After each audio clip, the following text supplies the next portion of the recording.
Your presence will be before us and everyone who serves in the decision-making process of our city. We pray for direction which will lead our city to be strong and unified. May we continue the legacy of our founders. May we be granted this day the wisdom to make decisions which will be for the good of our city. We also pray for your special blessing on all those who are working to transform our city and make it a better place to live and work. Amen. Please join me now in the Pledge of Allegiance. I pledge allegiance to the flag of the United States of America and to the republic for which it stands, one nation, under God, indivisible, with liberty and justice for all. Again, good evening. Would the clerk call the roll, please? Councilor Dakota? Here. Councilor Elliott? Here. Councilor Martin? Here. Councilor Mendonça? Here. Councilor Mercier? Here. Mayor Milanazzo? Here. Councilor Murphy? Here. Councilor Broderick? Here. Councilor Caulfield? 8 present. 8 present, 1 absent. I'd also like to recognize we have 2 new city councilors, Councilor-elect Marty Laurie and Councilor-elect Vesna Noon are here with us tonight as well. Thank you for being here, gentlemen. Councilor Elliott. It's not a moment of silence, but I just wanted to let folks know I spoke to, pardon me, Councilor Caulfield today. He's absent from the city council meeting. I'm sure he spoke to others. His wife's brother is very, very sick, and he's with them at the hospital. So Okay. send out our prayers to him. Okay, thank you. Councilor Mercier. Thank you, Mr. Mayor. I'd like to offer a moment of silence in darkened chamber for Viola McCarthy, a member of a well-known Lowell family. She was the beloved wife of the late James McCarthy, who died in 1977. She was educated in the Lowell school system and was a graduate of Lowell High School. For over 25 years, Viola and her husband were proprietors of the community store in Tewksbury Hospital. She was a longtime Belvedere resident and a parishioner of the Immaculate Conception Church and former member of the Holy Rosary Sodality. Viola was a gentle and caring woman, devoted to her family and to her work. She was always interested in politics and happenings in the city of Lowell. Surviving her are her son and daughter-in-law, Terry and Kathleen McCarthy, her grandchildren, former Assistant City Manager and Commissioner of the Department of Public Works, T.J. McCarthy, and Mary Beth Kazanjian, Sean and Karen McCarthy, Patricia McCarthy, and Meredith and Michael Simpson. 5 great-grandchildren, Annie, Katie, and Sean McCarthy, and Megan and Sophia Simpson. Viola was also the mother of the late James Edward and Patrick McCarthy. I knew Viola personally. She was an angel. Our sympathy to her family and friends. She will be truly missed. Thank you. Thank you. Thank you, Councilor Mercier. Anyone else? Please rise now in darkened chambers and have a moment of silence.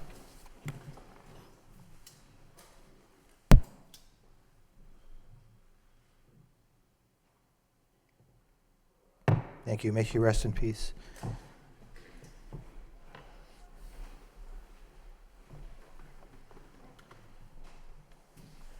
The first order of business is to approve the council meeting minutes of November 8th. Any question? Motion by Councilor Elliott, second by Councilor Mendonça to approve the minutes as presented, placed on file. Mr. Question Mayor? by Councilor Mendonça? Okay. Just on the last page, the second to last motion regarding parking into downtown, I believe that motion was by Councilor Dakota, if that could be corrected. Okay, motion by Councilor Dakota, okay. So noted, thank you. Councilor Murphy? No, that was it. Okay. Any further comments? All those in favor of approving the minutes as amended signify by saying aye. Aye. Opposed to vote. Next item on unfinished business, ongoing search for new city clerk. Continue discussion of the resumes, rank and interviews for open positions. Discuss potential interview dates. This evening, we did receive the results of our voting. And thank you all for getting your names in to the city clerk and or the mayor's office. And we do have an interview list. If you'd like, I'd be happy to go through those. We have Lisa Goodwin, who received 8 votes. Jennifer Smith received 8 votes. Michael Geary received 7 votes. Joseph Kaplan received 7 votes. John Linehan received 7 votes. And Michael Monfredo received 7 votes as well. So we have 6 people who met the threshold. We indicated that that those that received a certain number of votes would be interviewed. So I guess what I'd like to do is accept this communication placed on file by Councilor Mendonça, seconded by Councilor Elliott. All those in favor signify by saying aye. Aye. Votes to vote. What I'd like to do, with permission from my colleagues, is to work with the HR department and try to get some dates. I thought that maybe over 2 nights, I would think each interview would probably take at least 45 minutes to an hour. So we'd probably have to do it over 2 nights or an all-day, or a 6-hour Saturday if we wanted to do whatever people's preference were. But I think it's also the availability of the candidates as well. So I was going to reach out to the HR department to begin getting some dates. So if that's the wish of the council, we'll go forward with that. Okay. And I will communicate with you all as soon as I have information. And we'll coordinate with everybody's calendar as well, make sure people are available. Okay. Anything else on this? Anybody have any comments or questions? Again, thank you for getting your names into the city clerk's office. Okay, moving on, under city manager communication, we have responses to council motions and requests. Anybody have any comments, questions on motions? Councilor Mercia? Thank you, Mr. Mayor. I'm sorry about my voice, but I sound worse than I really am. I don't feel bad at all. I want to thank everyone involved for the proper department to put a sign here to Connor on Andrew Street. That's very, very important. And to take up, and that's on the agenda, about the signs for the community family between those certain hours. Thank you. Thank you. Anyone else on communications? Councilor Elliott? Thank you. I just wanted to thank you, Mr. Manager, for getting back on the motion regarding poll workers. I guess Lowell's not the only community that has been challenged with getting poll workers based on your communication. So, and I did see that it was posted in the paper and the radio, just to challenge getting people for that one day, particularly for the general election, because many people that do volunteer tend to go to Florida. Okay.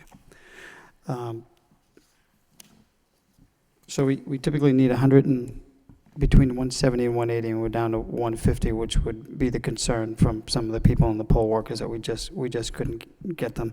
Any thoughts on what we should thinking about doing the next year? The issue is compensation, according to the report. Certainly one issue is compensation. So we'll be looking at that. And the other is to continue to do outreach. It would seem that it would be a great one-day job for college students, some of the youth of the community. So we're going to continue to reach out to those people and see if we can step up the outreach some more. So we'll continue to try to plug away at finding some solutions. And there is a little training. How long? But we do pay them for the training. How long is the training? I'm just curious. I'm not sure, Council. I think it can't be very long. Right. An hour or two, I would think. Okay. All right. Thank you for getting back to me. Yeah, thank you. Anyone else on motion? Councilor Mendonça? There's an item from the city solicitor regarding the no parking signs. If we could just forward that to the Neighborhood Traffic Subcommittee for further discussion. Okay, well, motion by Councilor Mendonça, seconded by Councilor Elliott to refer that response regarding the parking signs to the Neighborhood Traffic Subcommittee. All those in favor indicate by saying aye. Opposed, Aye. vote. Councilor Elliott? Yeah, I also, during my conversation with Councilor Caulfield today, he did mention, request that this be forwarded to the neighborhood subcommittee, and I know Heidi Miller, the person that has been spearheading it, is here, and we spoke to her, Councilor Mercia spoke to her, so she's willing to go to that subcommittee. Okay, She was here, so thank you. thank you.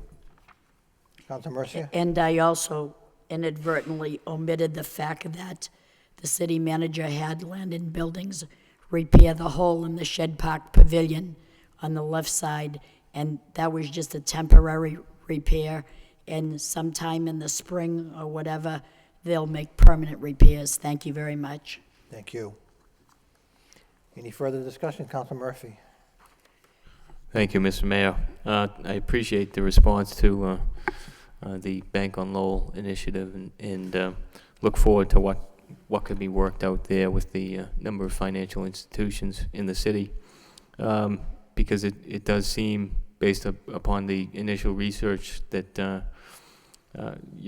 nearly a quarter or over a quarter of our population is faced with that challenge of not having full access to financial services. But another response to the motion that I had made a few weeks ago on variances, the data on the variances granted by the zoning board, was a bit disconcerting, that some of these might be open to appeal, and that in that way it's sort of an end around the actual zoning code, and defeats the purpose of it. So I'd like to see the report that is developed in 2 to 3 months, but I wonder whether there can't be some kind of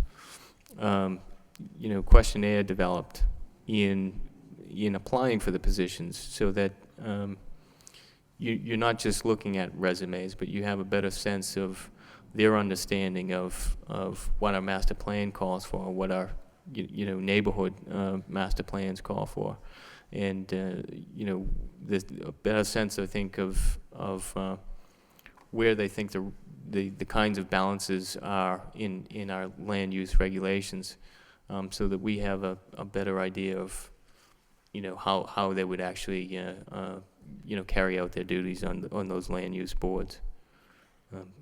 Mr. Manager? I think it is, looking at those numbers, and I would like to see if we can get that more comprehensive report done sooner rather than later. I think that would be very helpful to us. A questionnaire is an interesting idea. I hadn't thought of something like that, so we'll take a look at how that would work. I think, though, too, we have a couple positions that we will be filling, and so that's important as we appoint new members. But I think more significantly, we need to perhaps educate.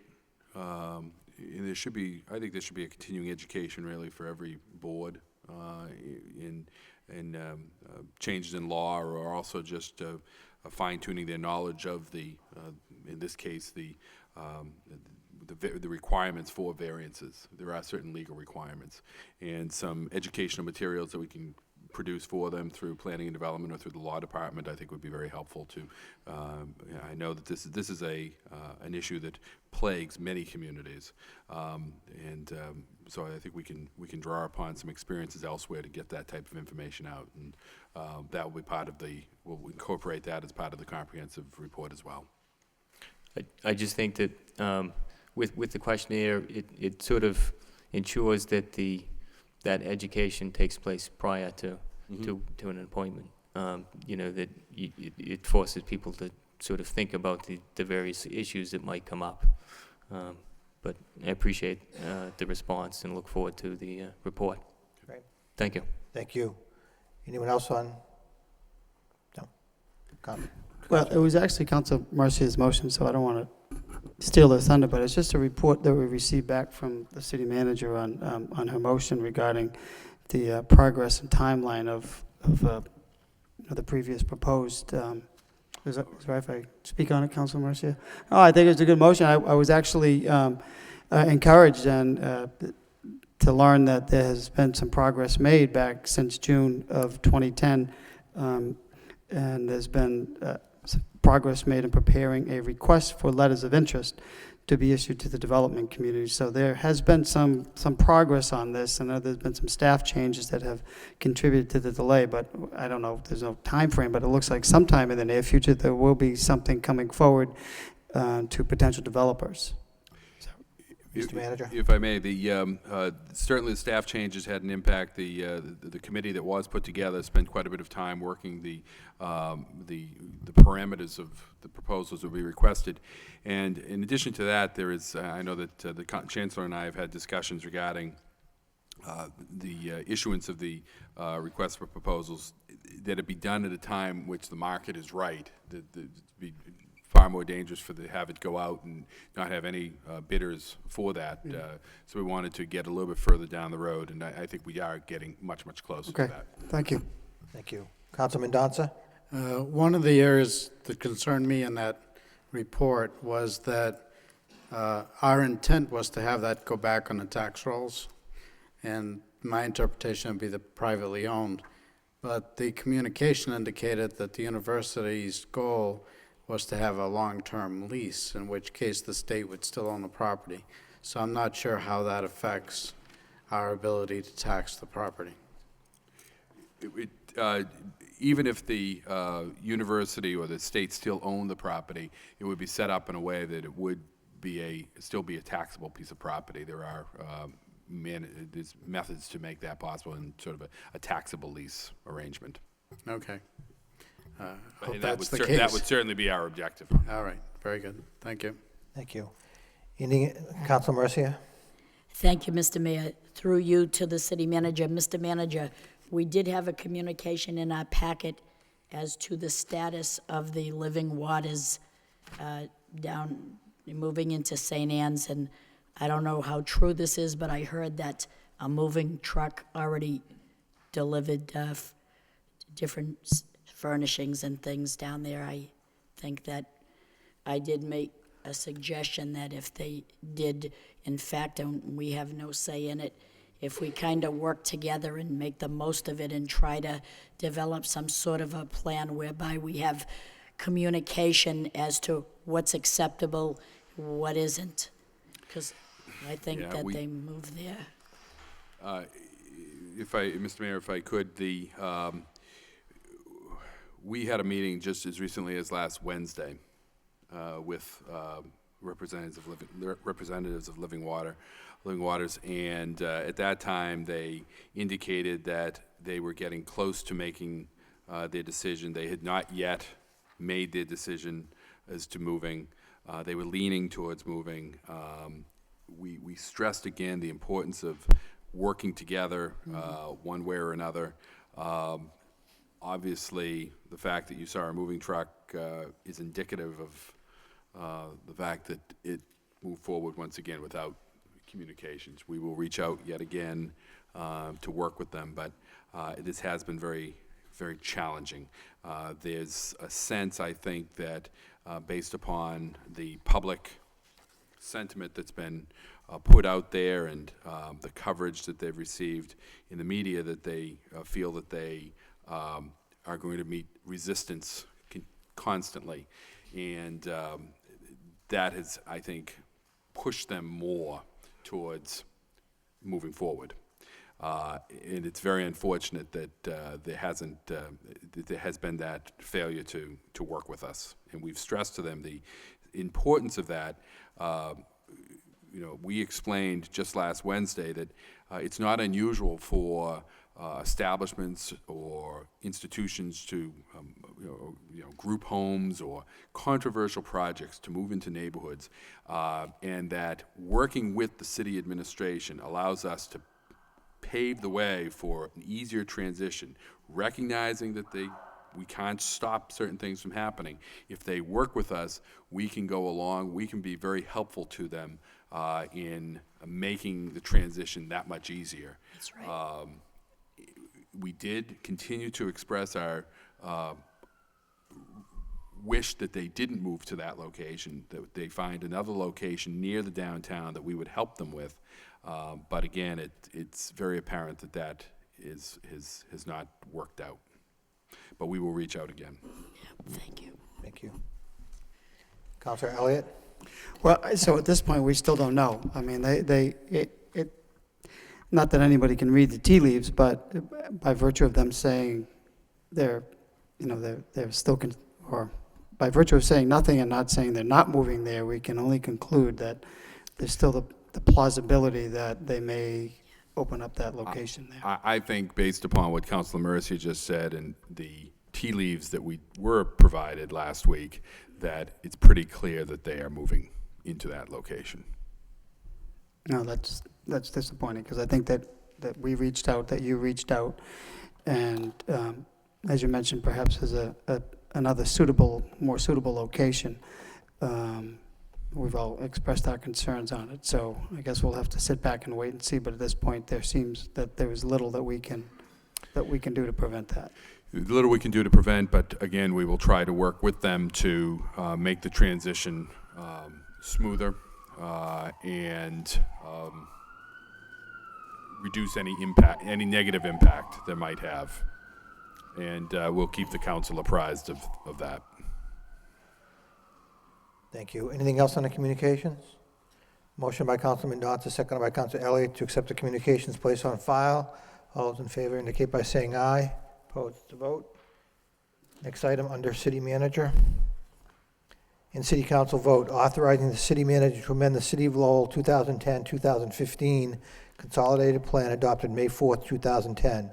Whereas the City of Lowell is desirous of amending the Consolidated Plan for the 5-year period, July 1st, 2010 through June 30th, 2015, all in accordance with Exhibit A attached hereto and made a part hereof, and whereas approval by the Lowell City Council is required in order to amend the final report of the 2010-2015 Consolidated Plan, now therefore be it voted by the City Council of the City of Lowell as follows, that the City Council of the City of Lowell hereby authorizes the City Manager to amend the final report of the Consolidated Plan for the 5-year period, July 1st, 2010 through June 30th, 2015, adopted May 4th, 2010, all in accordance with Exhibit A, which is attached hereto and made a part hereof. Second reading by title. In City Council vote, authorizing the City Manager to amend the City of Lowell 2010-2015 Consolidated Plan adopted May 4th, 2010. What's the wish of the council? Move Move approval. approval by Council Mercy, second by Council Mendoza. Question, Council Mendoza? Yeah, I mean, it seems to be clear what's changing is we're setting a range of a minimum and maximum grant out of the program. My question, just to understand what kind of change this is was there any range before? I'm assuming there wasn't. And in the past year, what was like the minimum and maximum award from this particular one, if it's known? There has never been a minimum and maximum before. Adam Bakey may have, Mr. Bakey may have some range. I believe they probably were between 3,000 and 17,000, thereabouts. Thereabout. So, I think we had, what, this amendment is unfortunately necessitated by the significant reductions at the congressional level in the CDBG program nationally. And the impact of those reductions, which actually were just set last night by a conference committee between the Senate and the House, it's an additional 11.5% cut on top of the 18% cut that occurred in April to the program. Because of that, we need to find some efficiencies in the program, and basically we're creating this range, or we're proposing to create this range in order to the best of our abilities, ensure that the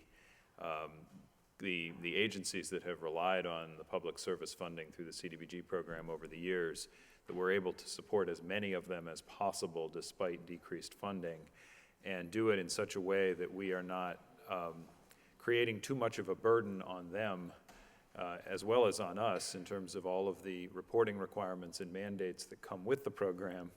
And for anything less than about $5,000, that burden is pretty significant. We do think that based on what we're projecting in terms of what the funds that will be available for the RFP under this category, that if we do stick within this range of 5,000 to 10,000, it is likely that the programs that have historically been funded using the public service money, there should be enough money available to fund all of them, but probably for those that had historically received more than 10,000, obviously this will be a reduction. There were about, I think, 4 or 5 programs that received over 10,000 this current year. Most of those were in the range of about 11,000. And there were a handful of programs that received less than 5,000 this past year, so if they apply again, this actually might be a windfall for them in the midst of what's otherwise unfortunate news. Yeah, I understand the rationale. It certainly makes sense. I mean, dealing with grants less than 5,000, then the reporting becomes cumbersome. And in most cases, doing a project for under 5,000 goes over entire years, not really going to do as much as one that has at least 5,000. So I appreciate the information. Thank you. Thank you. Council Martin? Thank you, Mr. Mayor. I support this this proposal, but I think the broader point, is that the CDBG program is, I don't want to, if it's under attack, but given the budgetary climate in Washington, it's going to be significantly less in the coming year, and I think for the foreseeable future. So, that's disappointing news because of many worthwhile nonprofit agencies in the city that benefit from this funding and that are kind of up against it already in terms of their own budgets, and this is only going to increase the pressure on those agencies that rely on this funding. So I think we need to, and I think, you know, Mr. Bakey's comments are well taken, and I think we just need to do our part to alert people that, you know, this is coming, and groups are going to have to adjust because there's just, the city has to adjust, and there's just less money available, and everybody's going to have to live with that reality. Thank you. Any further discussion? Roll call, please. Counselor Dakota? Yes. Counselor Elliott? Yes. Counselor Martin? Yes. Counselor Mendonça? Yes. Counselor Mercier? Yes. Mayor Milonazo? Yes. Counselor Murphy? Yes. Counselor Broderick? Yes. 8 yeas. Eight yeas, one absent. Next item, in City Council order pursuant to Chapter 266 of the Code of Ordinances, City of Lowell, concerning Section 266-6 thereof entitled Temporary Experimental Regulations, temporary traffic regulations are hereby implemented for a period of 60 days. Whereas the City of Lowell desires to make temporary rules regulating traffic under actual conditions for a period of 60 days, and whereas Chapter 266 of the Code of Ordinances of the City of Lowell, Section 266-6 thereof entitled Temporary Experimental Regulations authorizes the City Council to make such temporary rules for a period not to exceed 60 days. Now therefore be it ordered, adjudged, and decreed by the City Council of the City of Lowell as follows. Effective immediately for a period of 60 days thereafter, the following temporary traffic regulations shall be implemented. Section 266-55, parking for handicapped persons, elderly drop-off zones. D, handicap drop-off zones is hereby amended by adding the following. Adams Street at 236 Broadway on the westerly side, beginning at a point 45 feet south of the southerly curb line of Broadway, running southerly along Adams Street for a distance of 50 feet between the hours of 8 a.m. and 4 p.m. Monday through Friday.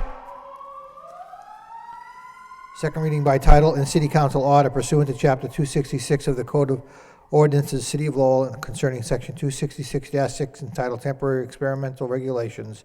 Temporary traffic regulations are hereby implemented for a period of 60 days. Move approval by Councilor Mercia, second by Councilor Dakota. Any discussion? Roll call. Counselor Dakota? Yes. Counselor Elliott? Yes. Counselor Martin? Yes. Counselor Mendonça? Yes. Counselor Mercier? Yes. Mayor Milonazo? Yes. Counselor Murphy? Yes. Counselor Broderick? Yes. Counselor Caulfield? 8 yeas, 1 absent. Thank you. The next item is an ordinance. We'll give it its first reading, and then it gets referred to the Planning Board for a report and recommendation. In City Council ordinance, an ordinance amending the Code of the City of Lowell with respect to Chapter 290 thereof entitled Zoning by amending Section 9.6.7, parentheses 5, maximum non-residential use under Section 9.6 Downtown Lowell Smart Growth Overlay District, and by extending the existing Downtown Lowell Smart Growth Overlay District to include the area of 169.1 and 169.2 Bridge Street in Lowell. Be it ordained by the City Council of the City of Lowell as follows. Code of the City of Lowell, hereinafter called a code adopted by the City Council on December 23, 2008, as amended, is hereby further amended with respect to Chapter 290 entitled Zoning, adopted December 7, 2004, as amended as follows. 1. By replacing 9.6.75, maximum non-residential use as follows. 5. Maximum non-residential use. No mixed-use project within the SGOD shall be allowed to develop a non-residential component that, when the development potential of the remainder of the district is calculated, would preclude the district as a whole from having at least 201 residential units, including those completed and those allowed to be built under the SGOD regulations. 2, Section 3.2 Zoning Code, that existing Downtown Lowell Smart Growth Overlay District in the areas of Bridge Street as shown on the zoning map in the custody of the city clerk, with an electronic record of the zoning map maintained by the Management Information Systems Department of the City of Lowell, is hereby extended as described below. A, the land in said Lowell, and more particularly described in Exhibit A, annexed hereto and made a part hereof. B, the above area is also shown as Lots 3 and Lot 4 on plan entitled Plan of Land, Lowell, Massachusetts, provided by Andrew Brown, Provisional Land Surveyor, for R.E. Carmen and Associates, dated October 9th, 1987, a copy of which is annexed hereto and made a part hereof and is described as Exhibit B. 2, the zoning map in the custody of the city clerk with an electronic record of the zoning map maintained by the Management Information Systems Department of the City of Lowell shall be changed to conform to this amendment. This ordinance shall take effect upon its passage in accordance with Section 1.7 of the Lowell zoning ordinance and the provisions of Chapter 43, 40R, and 40A of the General Laws of Massachusetts, approved as to form by Christine P. O'Connor, City Solicitor. Motion to forward this to the Planning Board for report and recommendation by Council Martin, seconded by Councilman Donza. Any comments, questions? Council Elliott? Just one quick question. I know this will come back, but Mr. Bakey, in the memo, you indicate that the city will get another $150,000 from the state. Is that part of a program? Yeah, as the members of the council may recall, a few years ago, the city adopted the Downtown Lowell Smart Growth Overlay District under the provisions of Mass General Law, Chapter 40R, which is basically the state provides financial incentives to communities for zoning in a way that allows for what the state considers to be higher than average density housing with an affordability component. And if the city adopts zoning under these terms, as we have done so far with the property that's now the Hamilton Crossing project on Jackson Street, and this proposal would extend that to also include the undeveloped portions of the Massachusetts Mills, right on the confluence of the Concord and Massachusetts, or Merrimack Rivers. The state would provide us with 2 different payments. First, there is a payment that's basically, they consider it a planning grant for actually enacting the zoning that allows for these projects. And we have received $200,000 for enacting the district in the first place, and by increasing the district, they would give us another $150,000. And then in either location, when each unit is permitted, we would receive $3,000 per residential unit, also from the state in either location, if this were adopted. Thank you. Thank you. Any other comments, questions? All those in favor of referring the ordinance to the Planning Board signify by saying aye. Opposed, the vote. Next item in City Council vote, authorizing the city manager acting through the Department of Planning and Development to apply for, accept, and expend a grant in the amount of $1 million from the United States Environmental Protection Agency for Brownfields Revolving Loan Fund Grant, whereas the U.S. Environmental Protection Agency has made it available grant funds for Brownfields Revolving Loan Fund to support private sector planning and redevelopment efforts, and whereas the City of Lowell desires to apply for, accept, and expend funds from the U.S. Environmental Protection Agency for Brownfields Revolving Loan Fund grants, now therefore be it voted by the City of Lowell, the City Council of the City of Lowell, that the city manager acting through the Department of Planning and Development be and is hereby authorized in the name of the City of Lowell to apply for, accept, and expend a grant in the amount of $1 million from the United States Environmental Protection Agency for Brownfields Revolving Loan Funding, and be it further voted that the city manager on behalf of the City of Lowell be and hereby is authorized to execute any and all documents necessary in connection with said grant from the United States Environmental Protection Agency for Brownfields Revolving Loan Funds. Second reading by title. In City Council vote, authorizing the city manager acting through the Department of Planning and Development to apply for, accept, and expend a grant in the amount of $1 million from the United States Environmental Protection Agency for a Brownfields Revolving Loan Fund grant. What's the wish of the council? Move approved by Council Martin, second by Council Broderick. Any discussion? Roll call. Councilor Dakota? Yes. Councilor Elliott? Present. Councilor Martin? Yes. Councilor Mendoza? Yes. Councilor Mercier? Yes. Mayor Milonazo? Yes. Councilor Murphy? Yes. Councilor Broderick? Yes. Councilor Caulfield? 7 yeas, 1 present. 7 yeas, 1 present, 1 absent. Thank you. Next item, in City Council vote, declaring surplus to property at 391 Pawtucket Street, Lot A, Lowell, and authorizing the city manager to seek proposals under the provisions of Massachusetts General Laws, Chapter 30B, for the disposition of said parcel, namely 391 Pawtucket Street, Lot A, Lowell. Whereas the City of Lowell is the owner of the property at 391 Pawtucket Street, Lot A, Lowell, having acquired title thereof November 21st, 2006, recorded at Middlesex North Registry of Deeds in Book 20,724, page 235, and whereas by letter dated November 10th, 2011, the city manager has recommended that the city council declare the property surplus and include therein a minimum bid of $178,000. Now therefore be it voted by a 2/3 vote that City of Lowell property at 391 Pawtucket Street, Lot A is hereby declared surplus property and not presently needed for municipal purposes. The city manager, acting through the Department of Planning and Development, is hereby authorized to proceed with the disposition of said property under the provisions of Massachusetts General Laws, Chapter 30B, and to include therein a minimum bid price of $178,000, and to also include required notification to all abutters pursuant to the Code of the City of Lowell, Section 60-2. Second reading by title and the City Council vote, declaring surplus the property at 391 Pawtucket Street, Lot A, Lowell, and authorizing the city manager to seek proposals under the provisions of Massachusetts General Laws, Chapter 30B, for the disposition of said parcel, namely 391 Pawtucket Street, Lot A, Lowell. Move approval. Move approval by Councilor Elliott, seconded by Councilor Mercia? No? No, I'm concerned about Okay, some Councilor questions here. Murphy, Councilor Mercia. So the city of Lowell acquired this property, 391 Pawtucket Street, from the Lowell Parks and Conservation Trust. And I think there's someone here from the Parks and Conservation Trust. How did the Parks and Conservation Trust get this property that we acquired? How did it come into Mr. their Bakey? hands? I'm going to have Mr. Bakey, he's very familiar with this project, so I'll have Mr. Bakey address. The property actually was formerly owned by the American Red Cross. Oh, the Red Cross property. The Parks and Conservation Trust bought the property on the open market.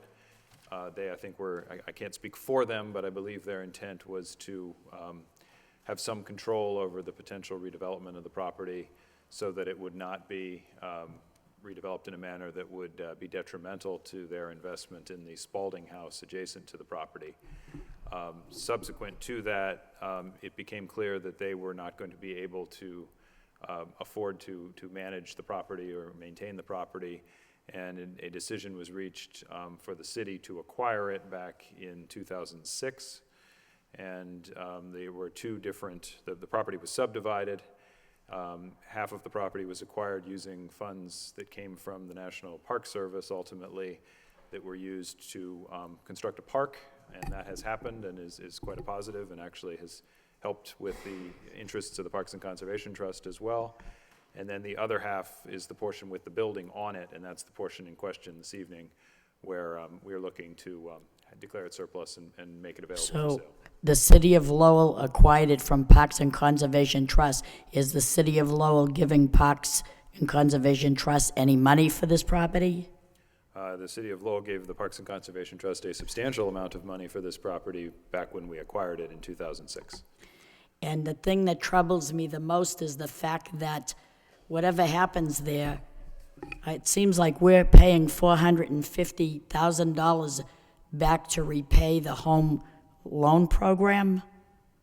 Yeah, this is a very complicated one, so it's not at all surprising that there are questions.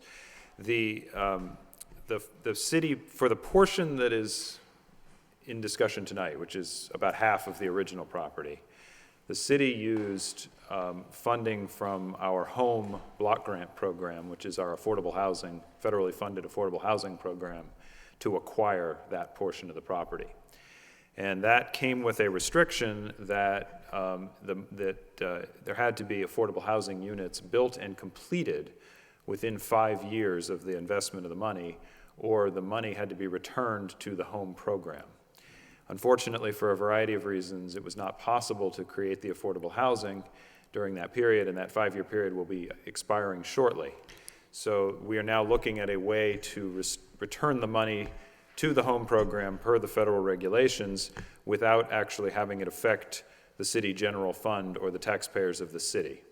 And so the proposal that is before you this evening in conjunction with declaring this property surplus is that the property would be sold with some use restrictions that allow it to remain eligible for community development block grant funds. The proceeds from the sale would repay the home program, and the balance, which there would be there is a difference there, the balance would be taken essentially from our community development block grant program and Right. put into our home program. So But it would you- stay local, but it would just But you switch know what programs. I'm seeing?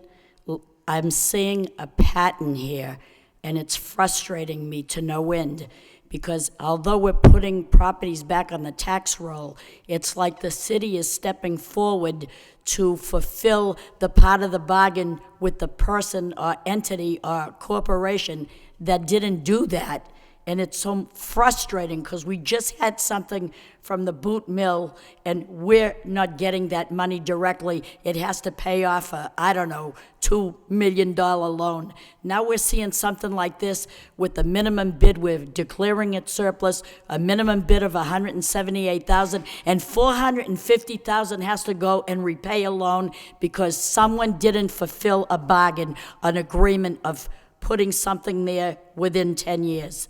Again, we're making good of somebody else's promise, and I'm frustrated with this. And how many more times are we going to see this come before the council like this? I mean, ultimately, we're putting something on the tax roll, but in about 20 years, we'll finally get an investment off it, and I'm frustrated by it. I'm sorry. Manager That's Lynch? how I feel. Well, I share Councilor Mercier's frustration, and I think it's the issue in both cases with the boot project, and that's the other one you're referring to, that a loan was given back in 2005, I believe, that was a bad loan to start with, and now we find ourselves in a position where it's not local money, it's not taxpayer money directly. Obviously, it's taxpayer money because it's coming from the federal government, but that's being affected, and we're having to step up and work that out. In the long run, that one will probably pay for itself, we think, because we get a share of the profits from that development. In this case, again, it's one that the work that we did to try to make this project work didn't pan out because of the economy, and we now find ourselves, as Mr. Bakey has pointed out, in selling the property and taking that money and then taking a chunk again of the block grant money, which means there's less block grant money to do other things. On the positive side, we will support with the block grant money that we are putting in, we will support an activity at that property that achieves the goals of the block grant program. So we're not. It's not working out exactly as we planned, which is frustrating. But in the long run, we will still see benefits that come from it in terms of taxes or in terms of some type of services out of that property that will benefit the community as a whole. But I share your frustration. I don't think that there are many more like this out there. The Section 108 loans that the city has done, and this wasn't a 108 loan, this was a home fund program, but the 108s have generally been very positive in the city. It's really just this one that didn't work out that was done in 2005, and I don't think there's any more home loan, but maybe, Adam, are you aware of any other projects that? I don't anticipate anything. There really is nothing quite like this one. This is a very unique property. There was nothing quite like the Boot Mills property. I can't say for sure that we won't uncover some other problem that we have to solve from past decisions that are affected by changes in the market. But at this point, I'm not anticipating being back before you anytime too soon with anything quite like this again. I certainly hope not. I share your I frustration. hope not either. Thank you. Councilor Elliott. What are our options? I mean, at least we're able to put this on out to bid, and a minimum bid of 178. But what other options are there to recoup this money? We could try to have someone come in and put some type of affordable housing there and then generate the money back. Well, actually, we have explored. We had been seeking for some time to try to find whether there was someone who could actually do the affordable housing for us, and unfortunately, it just was in these market conditions. There was really no way anyone could make the numbers work quickly enough. So that option really is not before us at this point. We also did have it appraised with no restrictions to see if it would be possible that the property would, if sold without any restrictions at all, would return enough money to the city to repay the home program with no other issues. And unfortunately, the appraisal without restrictions came back well below the 450 number that we would have needed, so it didn't seem realistic to try to go out without restrictions and make that happen. I think it would have just basically wasted valuable time.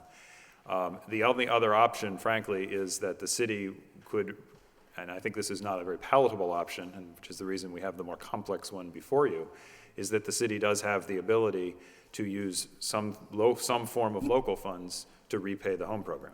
That's always available to us. We would retain title to the property as well as the ability to control its future use. But obviously that's a hit that I don't imagine that would be very palatable. So. Gotcha. Thanks. Thank you. Councilman Danza? Yes, I had concerns about this too. I didn't even realize the city owned it. I remember it changing hands in 2006, and I thought at the time, boy, that's a lot of money. So I am concerned about that. But at the point we are now, question is, how do we deal with it now? And if we don't do anything, then we have to repay $450,000 for a property we otherwise don't have a use for. So right now, I'm going to support this in order to get as much of the funds as we can in order to repay that loan. The time to question this would have been when the actual taking was done back in 2006. Now we own it, we'll have to deal with it, and I think the best way to deal with it now is to go ahead and approve this so that we can get this back into private hands, hopefully with stipulations that we get the end result accomplished and get a bulk of the money that we owe the block grant to be repaid without being city funds. So I will support this. Thank you. Any further discussion? Roll call, please. Councilor Dakota? Yes. Councilor Elliott? Yes. Councilor Martin? Present. Councilor Mendoza? Yes. Councilor Mercier? Yes. Mayor Milanazzo? Yes. Councilor Murphy? Yes. Councilor Broderick? Yes. 7 yeas. 7 yeas, 1 present, 1 absent. Thank you. Next item in City Council vote, approving the 1075 Westford Street Economic Opportunity Area. Whereas the City of Lowell desires to establish an economic opportunity area at the parcel located at 1075 Westford Street in order to make tenants in that area eligible for benefits under the State Economic Development Initiative Program. Now therefore be it voted by the City Council of the City of Lowell as follows: that the City Council of the City of Lowell hereby establishes the 1075 Westford Street Economic Opportunity Area described as follows: land and premises described as, quote, the land with the buildings and improvements therefore situated in Lowell, Middlesex County, Massachusetts, shown as 1075 Westford Street. Is that a typo? It says 1095. It should be 1075, just for the record. 1075 Westford Street, Lot 1, containing 70,230 square feet on a plan entitled Plan of Land in the City of Lowell, prepared by the City Engineer's Office, City Hall, 375 Merrimack Street, Lowell, February 2002, scale 1 inch equals 60 feet, and recorded with Middlesex North Registry of Deeds in Book 220, Plan 91, also known as 1075 Westford Street, is described at City of Lowell Assessors Map 61, Block 6285, and Lot 1075. Be it further voted that the city manager is hereby authorized to take whatever action is necessary and appropriate with the Massachusetts Economic Assistance Coordinating Council with respect to such designation as an economic opportunity area. Second reading by title and City Council vote approving the 1075 Westford Street Economic Opportunity Area. Motion to approve by Council Broderick, seconded by Council Martin. Any questions? Council Elliott. Mr. Manager, I did read the memo. How come we're doing this now? I understand the building's been vacant for 2008, and I presume we've been assessing it at full valuation, and of course, approving this TIF will adjust that. Is it about job creation? Yeah, I think contrary to, as opposed to the last 2 times I've come up here, this one's actually all good news. We have a case where we have a property that was constructed. The developer who constructed the building or constructed most of the building lost it financially to the lender. The lender sold it to a new developer who then actually sold it to this company, HB Software, that is interested in relocating from North Andover to Lowell.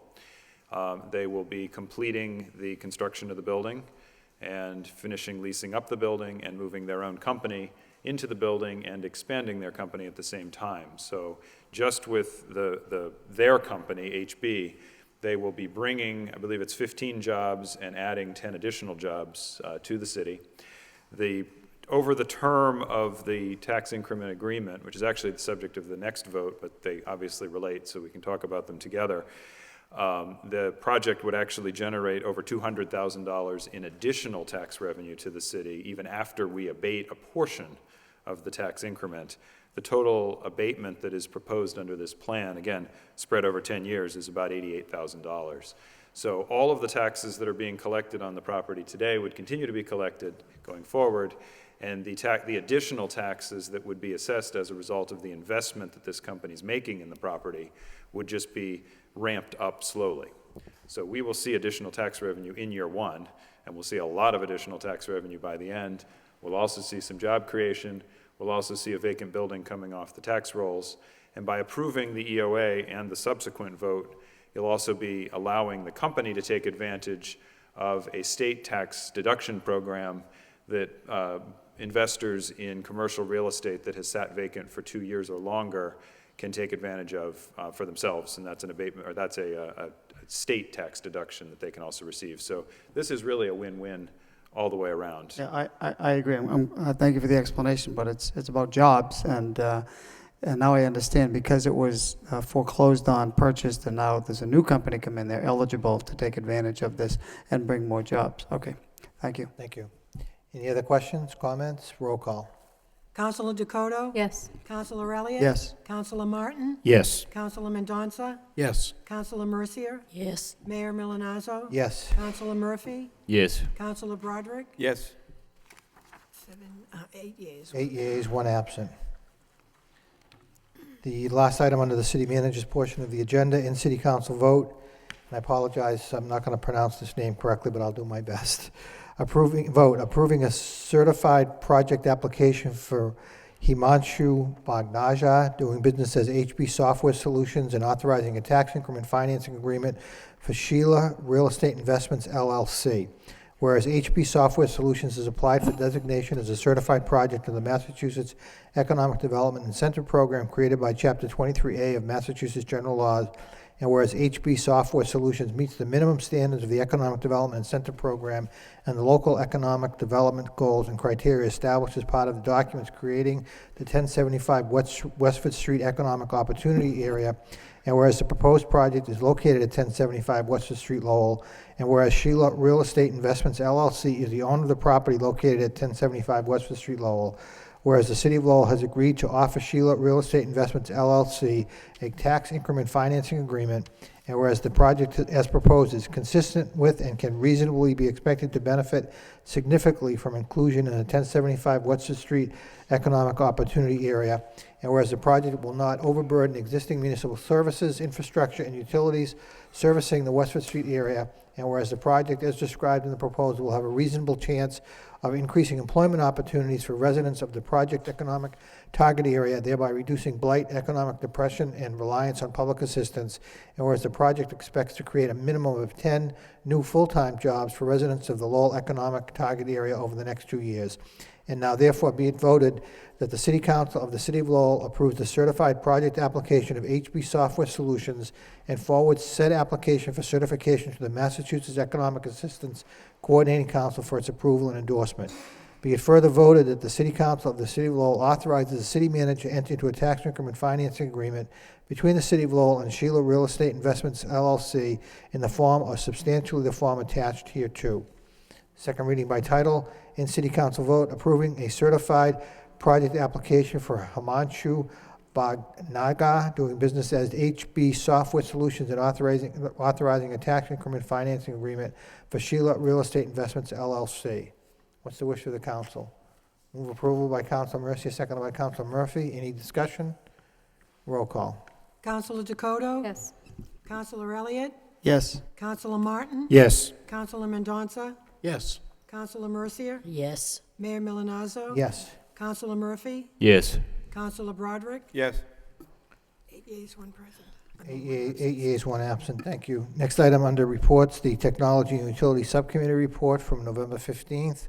Chair recognizes Councilor Martin. Thank you, Mr. Mayor. We convened a meeting earlier this evening primarily to discuss the City Council's appointment to the Lowell Telecommunications Board.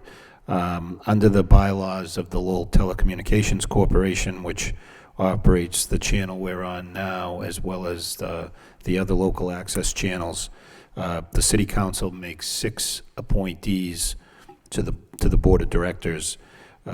Their appointments for 2-year terms. This came up about 2 years ago, and we made appointments at that time. LTC approached me a few weeks ago because their annual meeting, and this really happens every 2 years around this time, their annual meeting is at the beginning of December, and they were seeking who the council's appointments would be for the upcoming 2-year term. So I had mentioned this at meetings in the past and solicited some feedback from any interested members of the community, and we discussed the names that were brought to us, and the subcommittee has recommended that the City Council appoint the following people as the City Council's appointees. I would be one. The chairman of the subcommittee is by bylaw required to serve as one of those appointees.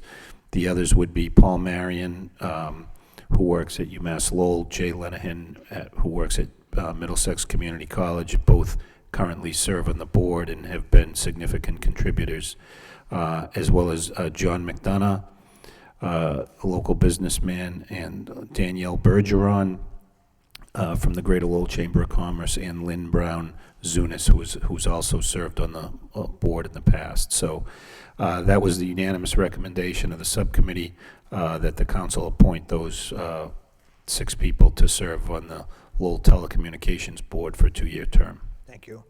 Motion to accept the recommendations by the subcommittee by Councilor Martin, seconded by Councilor Dakota. Would you like a roll call on the recommendation? I think so, yeah. I'm sorry? Yes, Yes. please. Roll call. Okay, Counselor Dakota? Yes. Counselor Elliott? Yes. Counselor Martin? Yes. Counselor Mendonça? Yes. Counselor Mercier? Yes. Mayor Milonazo? Yes. Counselor Murphy? Yes. Counselor Broderick? Yes. 8 yeas. 8 yeas, 1 absent. Councilor Martin. Thank you, Mr. Mayor. If I could just comment on one other matter we briefly discussed at the subcommittee about an issue that was addressed to most of the councilors in the course of the recent campaign, but concerning the availability of FiOS from Verizon in the city of Lowell. You know, there's been some, we get inquiries a lot. People are interested in going to a provider other than Comcast, and Verizon has chosen not to make FiOS available in the city, and the city manager may want to weigh in on this, but the city has sought and continues to seek Verizon's cooperation or willingness to provide that service to our residents, and to date, Verizon has chosen not to do that. My understanding is they have chosen not to offer the service in any of the 5 biggest cities, Boston, Lowell, Cambridge, Worcester, or Springfield. They just have made a business decision that they're not ready to launch the service in those places. But our agreement with Comcast allows for that at such time as Verizon is ready and willing to come to Lowell. We're not excluding them by virtue of our current agreement with Comcast. It's allowed. So that's really the state of affairs. Councilor Mendonça brought up at the subcommittee meeting that there are, people call Verizon and request it, and they sometimes get a response that, well, the city of Lowell doesn't allow it. It's not the city. We would welcome this service to the city and doing everything that we can to encourage Verizon to come, but to date, we haven't been successful in doing that. Doesn't mean we're not trying, but it's not any sort of roadblock being thrown up by the city. Thank you. Mr. Manager? I just, if I could just weigh in, and Councilor Martin described it very well. I've reached out to Verizon since I've been here as city manager on several occasions, including through letters, phone calls, as well as a meeting with representatives of Verizon. I know that City Manager Cox did the same thing, and I know as far as looking for competition, the city looked back in the 1990s or early 2000s at RNC, which was another cable competitor at the time that tried to bring them in. So the city government has certainly looked to bring an alternative to Comcast to Lowell, and to date has not been successful. My understanding is that it was a business decision that Verizon made. Obviously, they don't want to tell, I think they're in a position, their people don't want to necessarily tell the customers that they're not yet interested or willing or able to provide in the city, and therefore the city government is portrayed as the one that's somehow blocking it. But the reality is, we've been very open to Verizon to have them come into the city. It has been a business decision that they would start in other communities. And then at this point, they're trying to work through their capital budget to complete everything for which they already have an agreement in place with those communities. And then at some point in the future, they'll be rolling out into the cities, into those, the 5 that you mentioned, as well as, I assume there's some other cities out there as well that they have not yet moved into. Thank you. Anyone else on the, Councilor Elliott? I think we wanted to bring this forward from the subcommittee just to let people know, because we have all received inquiries that, why doesn't the city have Verizon? Why don't we have Fios? And it's, we just wanted to make it clear that we would, it's not the city. And I think Councilman Donson made a point at the subcommittee meeting that even customer service at Verizon are I mean, I don't want steal your thunder, but that they're telling people that it's the city, and it's not the city, as you mentioned, Mr. Manager. We've had a solicitation for proposals. We reached out. I can recall Solicitor Fenton describing this and trying to get RCN to come and bid in the city, but there's nothing, we can't make them come. But so it's not the city. So I just wanted to reiterate that point. Thank you. Councilor Martin. That's it, except we'll keep trying. Thank you. Motion by Councilman Johnson, second by Councilor Elliott to accept the report of the Technology and Utility Subcommittee's report of progress. All those in favor signify by saying aye. Opposed, it's a vote. Under utility petitions, we have one from National Grid, pole location on Middlesex Street, referred to a public hearing on November 29th by Councilor Mercia, seconded by Councilor Dakota. All those in favor of referring this to a public hearing signify by saying aye. Opposed, it's a vote. Moving on to the motion section of the agenda this evening, we have one motion. Motion by Councilor Mercia, request the City Council support sending council packet to each City Councilor elect and invite them to sit in on our meetings. Seconded by Councilman Donza. Councilor Mercia. It's a housekeeping motion. The motion speaks for itself. Thank you. Any further discussion? All those in favor of the motion signify by saying aye. Opposed, to vote. Nothing else to come before us. Motion by Councilman Donza, second by Councilor Martin to adjourn. We stand adjourned. Thank you.